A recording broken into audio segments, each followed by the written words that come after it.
अब नेक्स्ट पढ़ेंगे हम पर परागण। ठीक है, इससे पहले वाली क्लास में आप लोगों ने स्वपरागण पूरा कंप्लीट पढ़ लिया था। अब हम पढ़ने वाले हैं, माइक लग गया ना, हाँ आवाज आ रही है, ठीक है। अब हम पढ़ने वाले हैं पर परागण की क्रिया। ठीक है, स्वपरागण कंप्लीट हो गया।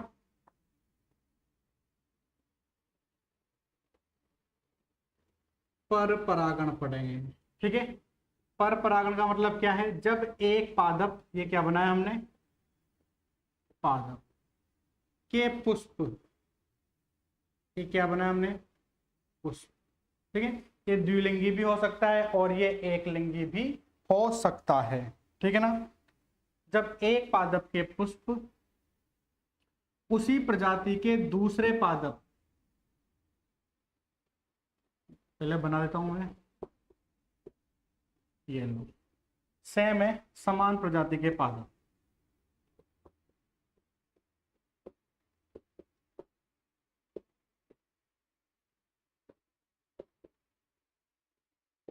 ये दोनों समान प्रजाति के, गुलाब गुलाब का, ये भी गुलाब का, ये भी गुलाब का, ये कल्पना कर लो आप तो। ठीक है ना। जब एक पादप के पुष्प के परागकण, ठीक है, ये एक पादप, ये उसका पुष्प के परागकण उसी प्रजाति के दूसरे पादप के पुष्प की वर्तिकाग्र पर पहुंच जाते हैं। परागकण क्या है? उसी प्रजाति का कोई दूसरे पादप का कोई, मतलब उसी प्रजाति का कोई पादप है, दूसरा पादप है, उस पादप की पुष्प की वृत्तिकाग्र पर पहुंच जाता है, ये यहां पहुंच गया, तो इस क्रिया को हम क्या बोलते हैं? पर परागण। मतलब परागकण क्या हो? पर, पराया, दूसरे, ठीक है ना, दूसरे पुष्प की वर्तिकाग्र पर क्या हो? पहुंच जाए, तो इस क्रिया को हम क्या बोलते हैं? पर परागण की क्रिया कहते हैं। आगे बात समझ में, डेफिनेशन लिखता हूं, ध्यान से देखना।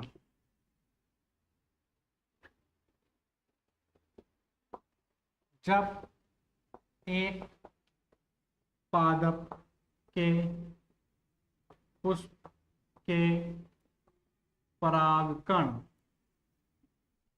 जब एक पादप के पुष्प के परागकण उसी जाति के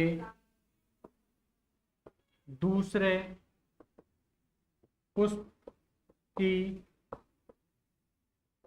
वृत्तिकाग्र, दूसरे पुष्प की वृत्तिकाग्र पर पहुंच जाता है, तो इस क्रिया को क्या बोलते हैं?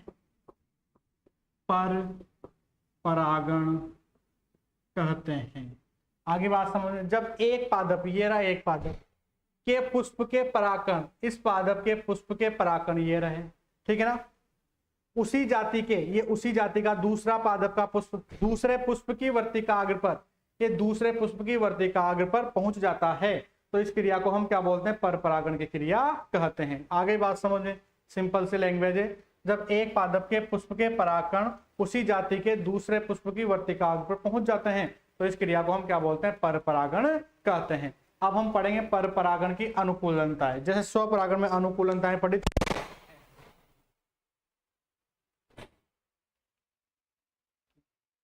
हवा चल रही बहुत तेज। जैसे हमने स्वपरागण की अनुकूलनताएं पढ़ी थी, वैसे ही हम क्या पढ़ेंगे? पर परागण की अनुकूलनताएं पढ़ेंगे।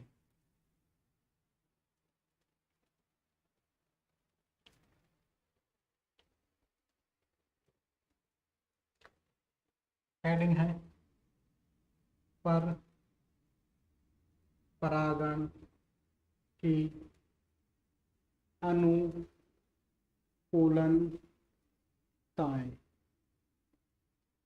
पर परागण की अनुकूलनताएं। ठीक है, पहली अनुकूलनता,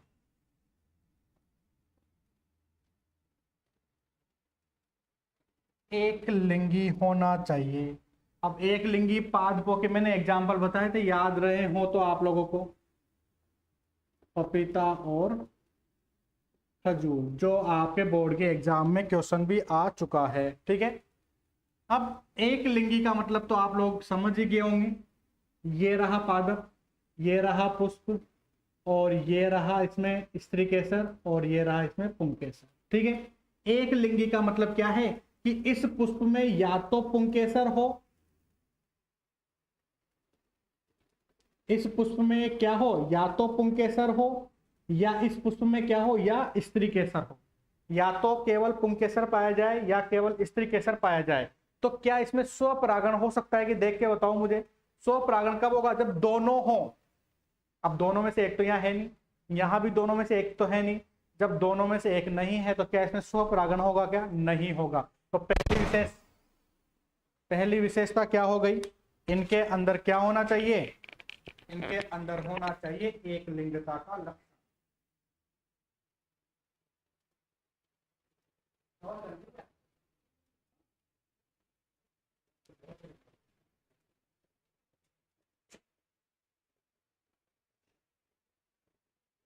तो इनके अंदर किसका लक्षण होगा, एक लिंगता का लक्षण होना चाहिए। आगे बात समझ में, ठीक है।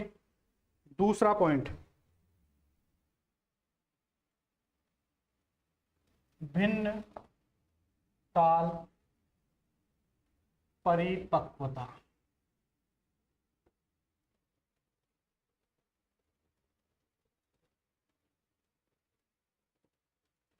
अब देखो, इससे पहले मैंने आप लोगों को जब स्वपरागण बताया था उसमें क्या बताया था, समकाल परिपक्वता। समकाल परिपक्वता का मतलब क्या था कि जब पुंकेसर और स्त्री केसर दोनों एक ही समय परिपक्व हो तो उसमें क्या होगा कि उसमें हमेशा स्वपरागण की क्रिया होगी। ठीक है, लेकिन अब देखो यहां भिन्न काल परिपक्वता, ये दो पादप हैं, ठीक है। अब इस पादप के पुष्प के अंदर तो क्या हो रहा है, ये पुंकेसर पहले परिपक्व हो रहा है, और इसमें क्या है कि ये स्त्री केसर पहले परिपक्व हो रहा है। ठीक है, अब यहां पर क्या है, पुंकेसर पहले परिपक्व हो रहा है, तो क्या ये स्त्री केसर के ऊपर गिर जाएगा, यहां पर स्त्री केसर परिपक्व नहीं है। ठीक है, जब ये परिपक्व नहीं है तो क्या इसमें निषेचन की क्रिया होगी, क्या नहीं होगी, क्योंकि ये परिपक्व ही नहीं है, निषेचन करने योग्य है ही नहीं। तो जब निषेचन करने योग्य ये है नहीं तो इसमें निषेचन की क्रिया नहीं होगी, और इसमें निषेचन की क्रिया नहीं होगी तो ये उड़कर दूसरे पुष्प के ऊपर जाएगा। तो भिन्न काल परिपक्वता भी होना चाहिए पादपों में। अगर कोई परपरागण करता है पादप तो उनमें भिन्न काल परिपक्वता होनी चाहिए। अब इसमें दो कैरेक्टर आते हैं, मतलब दो लक्षण होंगे पादप में। कौन सा लक्षण होगा भिन्न काल परिपक्वता में, एक तो होगा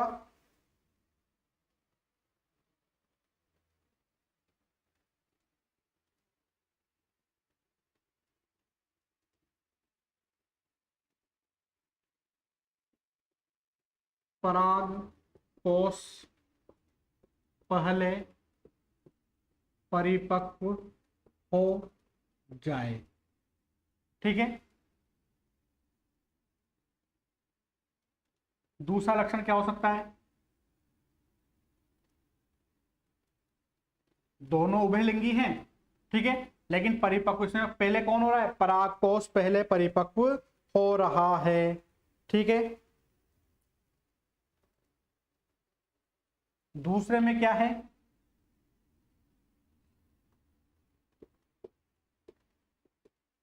वृत्तिकाग्र बोलो या स्त्री केसर बोल दो, जैसे हमने इसमें तो ऊपर वाला भाग लिया तो हम भी इसमें ऊपर वाला भाग ही ले रहे हैं। वर्तिकाग्र पहले परिपक्व हो जाए, ये दो ही कंडीशन हो सकती है। या तो भिन्न काल परिपक्वता में क्या होगा भाई, भिन्न काल परिपक्वता का मतलब है कि ये दोनों अलग अलग समय पर परिपक्व होने चाहिए। ये दोनों कौन, ये पुंकेसर और ये स्त्री केसर, पुंकेसर और स्त्री केसर दोनों अलग अलग समय पर क्या होना चाहिए, परिपक्व होने चाहिए। तो इसकी दो ही कंडीशन बन रही है, या तो पहले क्या होगा परागकोश परिपक्व होगा, या फिर क्या होगा वृत्तिकाग्र वाला भाग पहले परिपक्व होगा। यदि परागकोश वाला भाग पहले परिपक्व होता है तो इस लक्षण को हम बोलते हैं पुम पूर्वता का लक्षण। क्या बोलते हैं, पुम पूर्वता। पुम का मतलब पुमंग, पुमंग मतलब परागकण, परागकण पहले, पूर्वता, पूर्वता मतलब पहले, पुम पूर्वता। पुम, इस पुम का मतलब तो होता है पुमंग, और पुमंग का मतलब है परागकण। ठीक है, आप लोगों को बताया था समूह में पाया जाएगा तो पुमंग, शुरू की क्लास से याद कर लो, और सिंगल हो तो परागकण, परागकण के समूह को बोलते हैं। ठीक है, तो पुमंग पूर्वता, यदि परागकण पहले परिपक्व हो जाए तो उस लक्षण को हम क्या बोलते हैं, पुम पूर्वता का लक्षण कहते हैं। और ऐसा किसमें पाया जाता है, ऐसा पाया जाता है साल्विया के पादप में। याद रखना है साल्विया आगे काम आएगा, साल्विया के पादप में पुम पूर्वता का लक्षण पाया जाता है। दूसरा है यदि वर्तिकाग्र पहले परिपक्व हो जाए तो उसे हम क्या बोलते हैं, उसे हम बोलते हैं स्त्री पूर्वता। क्या बोलते हैं हम इसे, स्त्री पूर्वता कहते हैं। और ऐसा किसमें होता है, रोजेसी कुल के पादप में, रोजेसी कुल के पादप में, या ऐसा आप लोगों ने देखा होगा बैंगन के अंदर, बैंगन के अंदर भी ऐसा पाया जाता है। स्त्री पूर्वता का लक्षण किसमें पाया जाएगा, बैंगन में। पुम पूर्वता का लक्षण किसमें पाया जाएगा, साल्विया में पाया जाता है। तो भिन्न काल परिपक्वता का मतलब समझ गया आप लोग कि पर परागण की क्रिया कब होगी, जब ये उभयलिंगी है या द्विलिंगी है। अब द्विलिंगी है तो इसमें कौन सी क्रिया होगी, द्विलिंगी है तो इसमें मुख्य रूप से स्वपरागण होना चाहिए। लेकिन हम क्या पढ़ रहे हैं, पर परागण पढ़ रहे हैं। अब ये द्विलिंगी है तो स्वपरागण होगा, लेकिन द्विलिंगी होने के बाद भी इसमें परपरागण कब होगा, जब ये दोनों में से कोई भी एक अलग समय परिपक्व हो, मतलब भिन्न काल में या भिन्न समय में परिपक्व हो, तो उसे हम क्या बोलते हैं, भिन्न काल परिपक्वता का लक्षण कहते हैं।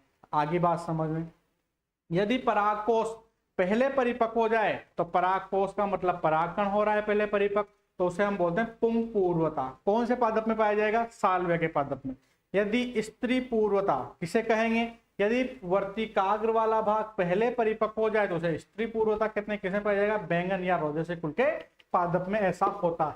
ठीक है, तीसरा पॉइंट स्वबंध्यता। स्वबंध्यता,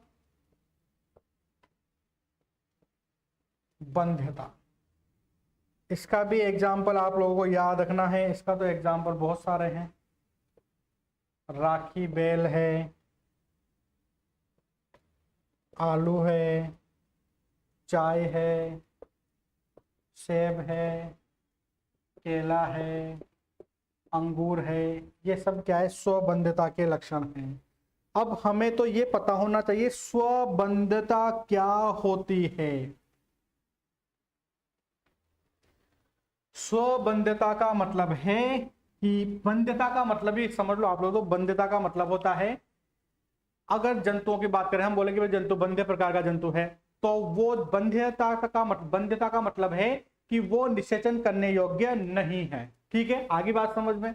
तो यहाँ क्या है, ये हमने बनाया पुष्प, ये पुष्प में स्त्री केसर, ये पुष्प में पुंकेसर। ठीक है, अब दोनों हैं तो स्वपरागण की क्रिया होगी, लेकिन यहाँ पर पाए जाने वाले जो पुंकेसर हैं वो बंध्य प्रकार के होते हैं। बंध्य प्रकार का मतलब है कि वो निषेचन करने योग्य नहीं होते हैं। तो ये हो या नहीं हो कोई फर्क पड़ेगा ही नहीं पादप को। ठीक है, अब ये बंध्य प्रकार के पाए जा रहे हैं इसमें परागकण, तो बंध्य प्रकार के हैं तो इसमें ये जनन की क्रिया नहीं कर पाता है, मतलब परागण की क्रिया इसमें नहीं होगी। आगे बात समझ में। ठीक है, तो फिर आप लोगों के सब निषेचन नहीं हो रहा तो फिर ये कैसे फल का निर्माण करेंगे। तो बेटा मैंने इससे पहले एक दो क्लासों में पहले आप लोगों को बताया था कि एक अनिषेक जनन भी होता है, जब बिना निषेचन की क्रिया के क्या हो, फल का निर्माण हो जाए, तो उसे हम अनिषेक फलन बोलते थे। ठीक है, तो वो क्रिया काम आ जाती है यहाँ पर। अभी उसके बारे में नहीं सीखना हमें तो स्वबंध्यता के बारे में पता करना है। तो स्वबंध्यता का मतलब क्या है कि जब किसी द्विलिंगी पुष्प में बनने वाले परागकण बंध्य प्रकार के हों, तो बंध्य प्रकार के होंगे तो उनमें कौन सा होगा, स्वपरागण की क्रिया उसमें नहीं होगी, पर परागण की क्रिया उनमें पाई जाती है। ये लो साहब। फिर नंबर 4 में वहां लिख देता हूं, यहां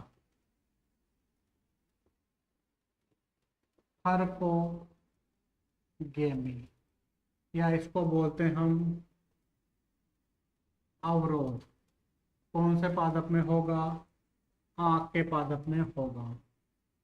ठीक है, अब अवरोध का मतलब क्या है कि जब पुष्प तो द्विलिंगी होगा, ये पुष्प द्विलिंगी होगा। ठीक है, अब इसमें क्या है, पुष्प द्विलिंगी है तो स्वपरागण की क्रिया होना चाहिए, लेकिन फिर भी इसमें क्या हो रहा है, अवरोध उत्पन्न हो रहा है। अवरोध उत्पन्न होने का मतलब है कि पराग कण का निर्माण तो पुष्प के अंदर ही हो रहा है और वहां पर स्त्री केसर भी है।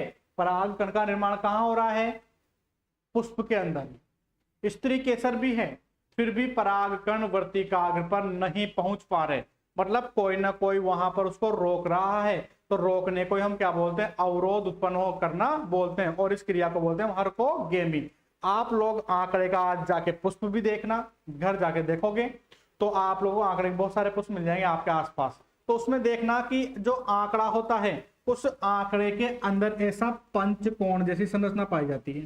पुष्प को जब ये देखोगे ना आप ऊपर से, तो वो जो 5 कोने वाली संरचना है वो पूरी संरचना तो होती है जायांग या स्त्री केसर वाली बात, ठीक है। इसके आसपास देखोगे या नीले नीले रंग के परागकण होंगे।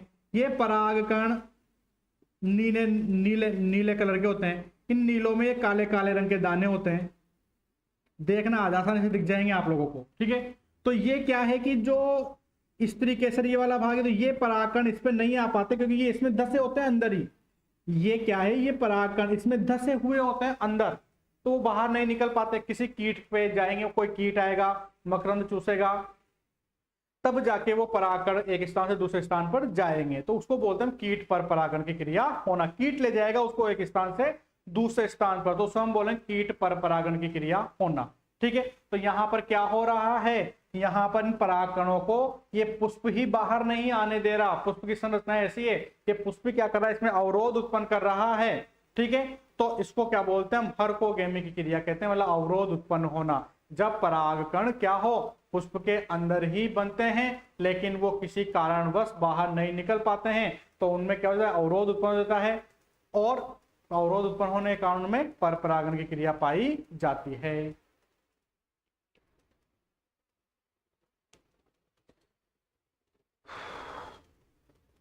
ये हो गया आप लोगों के।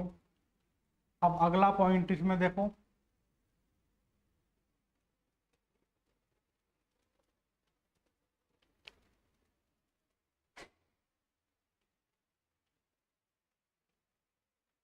नंबर 4 हो गया, नंबर 5 विषम वृत्तिकात्व का लक्षण।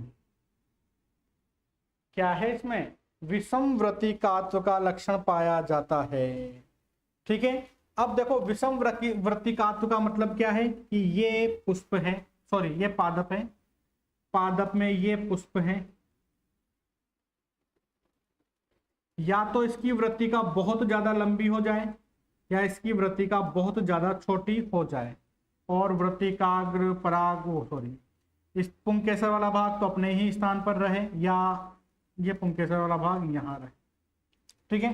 तो इसमें क्या होगा कि विषम वृत्तिकात्व में क्या होता है कि जब वृत्तिकात्व आवश्यकता से अधिक लंबी हो जाए या आवश्यकता से अधिक छोटी रह जाए, तो उसमें भी क्या होता है, स्वपरागण नहीं होता है, तो उनमें क्या होगा, पर परागण का लक्षण पाया जाता है। विषम वृत्तिकात्व के अंदर ऐसा होता है, और इसका बहुत अच्छा एग्जाम्पल है, इसको आप लोग याद भी रखोगे, कहां लिखूं, प्रिमरोज,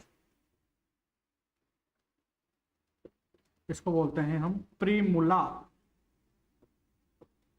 इसको याद रखना। एग्जाम बोर्ड पे दिख रहा है ना आप लोगों को, प्रिमुला, या अभी मैंने प्रिमरोज भी बताया था, इसका दूसरा नाम है प्रिमरोज, ठीक है। दिख रहे हैं ना सब,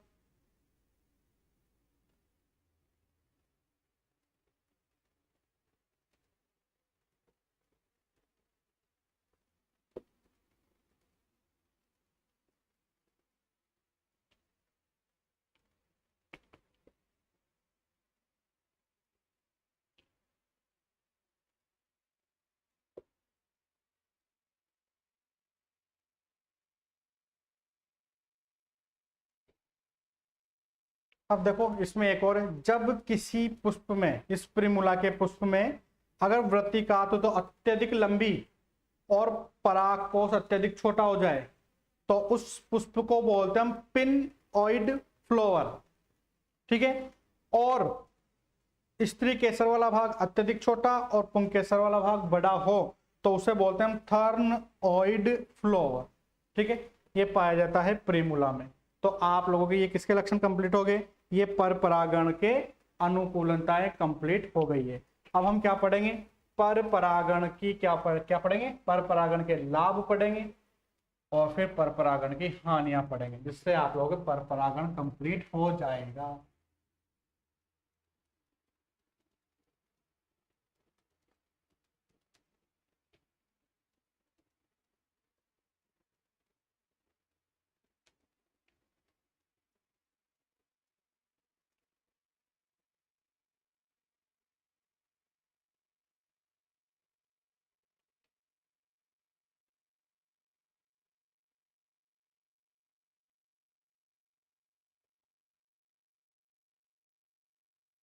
महत्व या लाभ,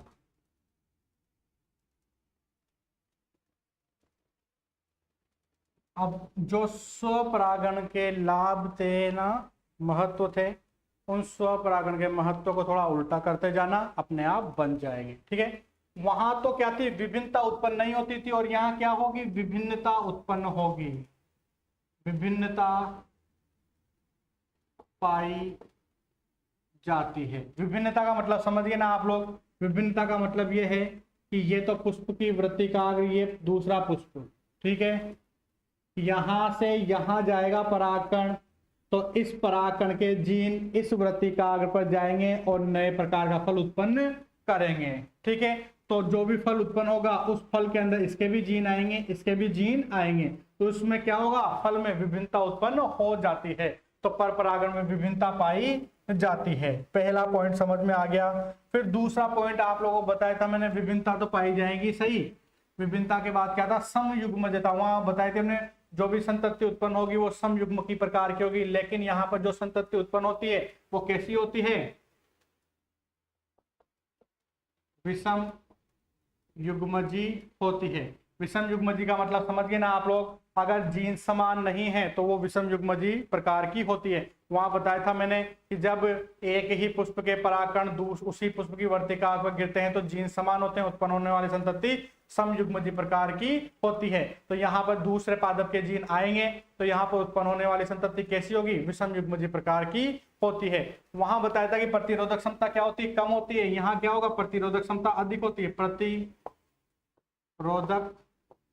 क्षमता अधिक होती है। ठीक है ना, ऐसा मत समझ लेना कि इसमें बार बार निषेचन होगा तो इसमें प्रतिरोधक क्षमता कम नहीं होगी, इसमें भी बाद में तो प्रतिरोधक क्षमता कम होती है, लेकिन उसकी अपेक्षा तो क्या है, इसमें प्रतिरोधक क्षमता अधिक पाई जाती है, तो इसलिए इसका महत्व हो जाता है ये कि इसमें प्रतिरोधक क्षमता क्या होती है, अधिक होती है। ये पादप प्रकृति में ज्यादा अनुकूल होते हैं, प्रकृति में क्या होंगे, ज्यादा अनुकूल होंगे ये।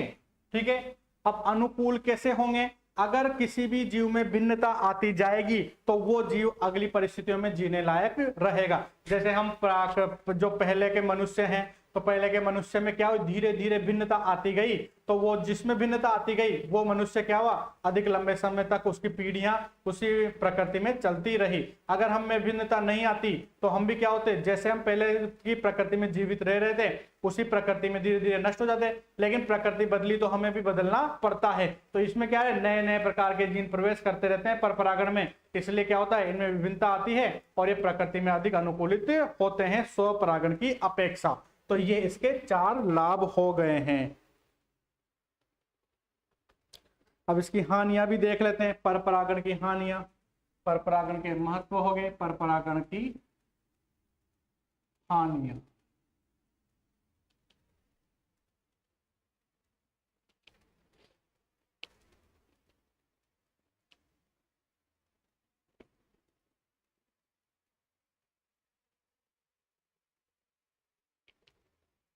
अब देखो, मैंने कहा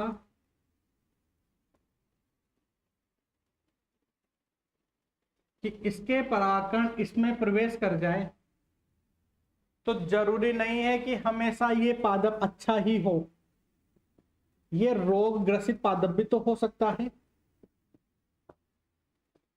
रोग ग्रसित पादप भी तो हो सकता है, और ये स्वस्थ पादप है। ठीक है, तो रोग ग्रसित पादप के परागकण जब स्वस्थ पादप की वर्तिकाग्र पर जाएंगे तो इसमें भी क्या करेंगे, रोग उत्पन्न कर सकते हैं।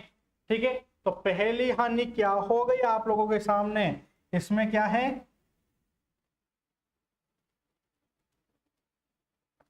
इस परागण के कारण दुर्लभ लिख लो, सॉरी दुर्बल, दुर्बल किस्म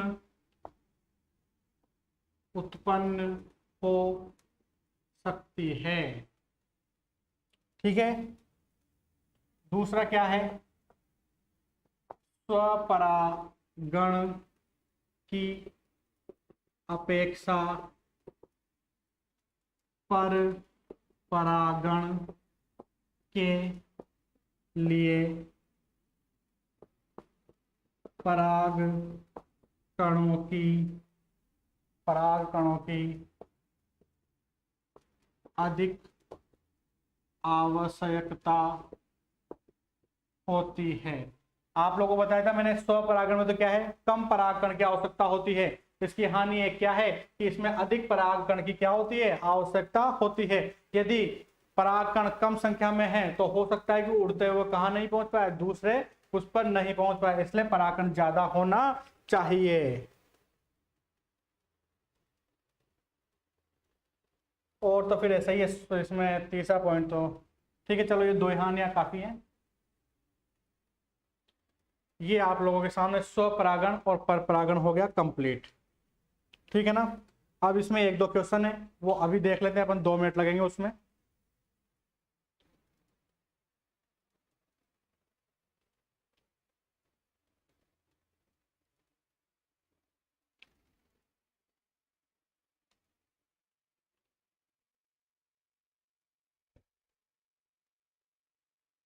सिंपल सा क्वेश्चन है, स्वपरागण की अपेक्षा,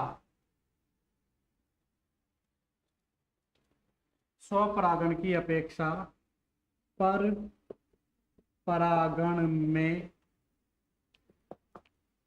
निषेचन की आवश्यकता, स्वपरागण की अपेक्षा निषेचन, स्वपरागण की अपेक्षा पर परागण में निषेचन की आवश्यकता या संभावना, आवश्यकता नहीं बोलेंगे हम, आवश्यकता अलग बात है, निषेचन की संभावना कम होती है। क्यों, स्वपरागण की अपेक्षा पर परागण में निषेचन की संभावना, निषेचन की क्या है, संभावना कम होती है। अभी जस्ट इसके पहले में ही समझाया मैंने आप लोगों को ये बात, ठीक है ना, स्वपरागण की अपेक्षा पर परागण में निषेचन की संभावना क्या होती है, कम होती है।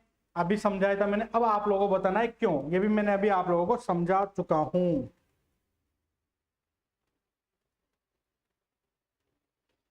अब देखो क्यों, पर परागण में, ये पर परागण,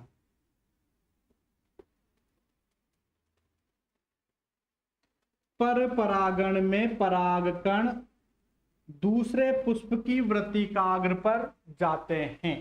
अगर वायु के द्वारा ये उड़ते हुए दूसरे पुष्प की वृत्तिकाग्र पर जाते हैं तो ये परागकण किसी कारणवश, हो सकता है कि कीट इन्हें खा जाए, हो सकता है कि वायु का प्रवाह इस दिशा में न हो सकता है किसी जंतु के द्वारा इन्हें पकड़कर नष्ट कर दिया जाए।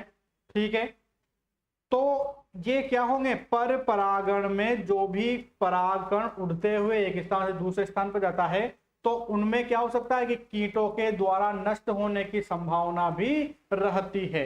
इसलिए स्वपरागण की अपेक्षा पर परागण में निषेचन की संभावना क्या होती है, कम होती है। आ गई बात समझ में, इसको आप लोग एक बार नोट से पढ़ोगे तो और अच्छे से आ जाएगा। फिर अगला सिंपल सा क्वेश्चन है हमारे पास, स्वपरागण व पर परागण में अंतर बताइए। सिंपल सा क्वेश्चन हो गया हमारे पास। स्वपरागण में तो पुष्प कैसा होना चाहिए, हमेशा द्विलिंगी ही होना चाहिए, समझ गए।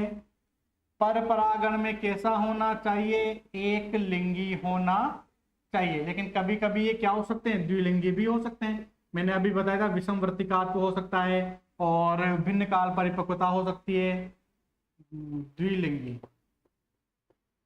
लेकिन इसमें तो क्या होना चाहिए, द्विलिंगी होगा, और इसमें एक लिंगी होना चाहिए। अभी बताया था मैंने, इसमें क्या पाया जाता है, समकाल परिपक्वता पाई जाती है। समकाल परिपक्वता का लक्षण इसमें पाया जाएगा, समझ गए आप लोग। दूसरा, इसमें भिन्न काल परिपक्वता का लक्षण पाया जाता है, ठीक है। तीसरा पॉइंट इसमें क्या लिखोगे आप लोग, जो स्वपरागण है वो एक ही पादप में होता है, एक ही पादप में होता है, ठीक है। जो पर परागण है एक प्रजाति के दो पादपों के मध्य होता है, समझ गए आप लोग। एक प्रजाति के दो पादपों के मध्य ये होगा। चौथा अंतर क्या बता सकते हैं हम आप लोग, इसमें विभिन्नताएं उत्पन्न नहीं होती है, विभिन्नताएं उत्पन्न नहीं होती हैं। बताया था भी आप लोगों को थोड़ी देर पहले कि जो भी पादप के परागकण होंगे वो उसी पुष्प की वर्तिका पर गिर जाएंगे, तो उसमें नए लक्षण उत्पन्न नहीं होंगे, मतलब विभिन्नता उत्पन्न नहीं होगी। और इसमें क्या होगा, विभिन्नताएं उत्पन्न होती है, ठीक है। इसमें विभिन्नता होगी, इसमें विभिन्नताएं नहीं होंगी, ठीक है। अभी बताया था इसमें माध्यम की आवश्यकता कम होती है, और इसमें क्या लिखोगे, माध्यम की आवश्यकता अधिक होती है। भाई वायु के द्वारा उड़ के भी जाए, जल के द्वारा भी जाए, कीट के द्वारा भी जाए, लेकिन एक स्थान से दूसरे स्थान पर जाना चाहिए, तो इसमें माध्यम ज्यादा आवश्यक होते हैं, ठीक है।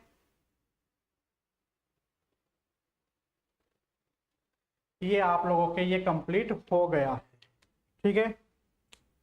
अब इसमें थोड़ा सा और है, पर परागण में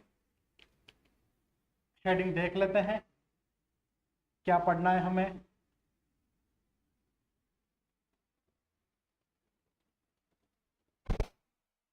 अब देखो, ये जो पर परागण है ना, ये माध्यम के आधार पर, माध्यम के आधार पर परागण दो प्रकार का होता है। अब पर परागण कितने प्रकार का होता है, दो प्रकार का होता है। किसके आधार पर, माध्यम के आधार पर। कौन कौन सा, एक तो अजैविक और एक अजैविक पर परागण, और दूसरा है जैविक पर परागण। अजैविक में तो अजैविक कारक आएंगे।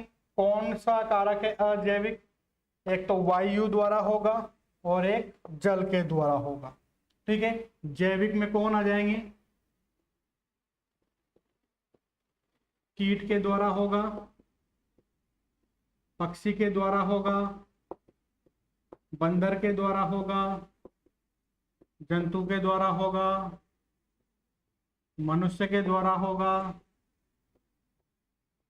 छिपकली, गिलहरी आदि के द्वारा पाया जाता है, ठीक है।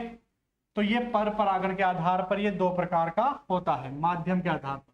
तो अब ये माध्यम के आधार पर दो प्रकार का है, तो अब हम इसको अगली क्लास में डिस्कशन करेंगे, ठीक है। अब मेरी बात सुनना, आज थोड़ा स्पीड से पढ़ा है क्योंकि फालतू के टॉपिक थे, कोई खास टॉपिक नहीं थे, ठीक है, इसलिए स्पीड से पढ़ा दिया। अगर थोड़ा कोई प्रॉब्लम आए उसमें वीडियो में, तो आप लोग एक बार वीडियो को देख लेना, दोबारा एक बार और देख लेना, 2 बार, कोई शब्द जल्दी जल्दी बोले हो तो, और कोई दिक्कत हो तो बाद में मुझे कमेंट्स कर देना, ठीक है। ओके, ठीक है ना। अब इसको स्टॉप कैसे करना है, नहीं आता। तो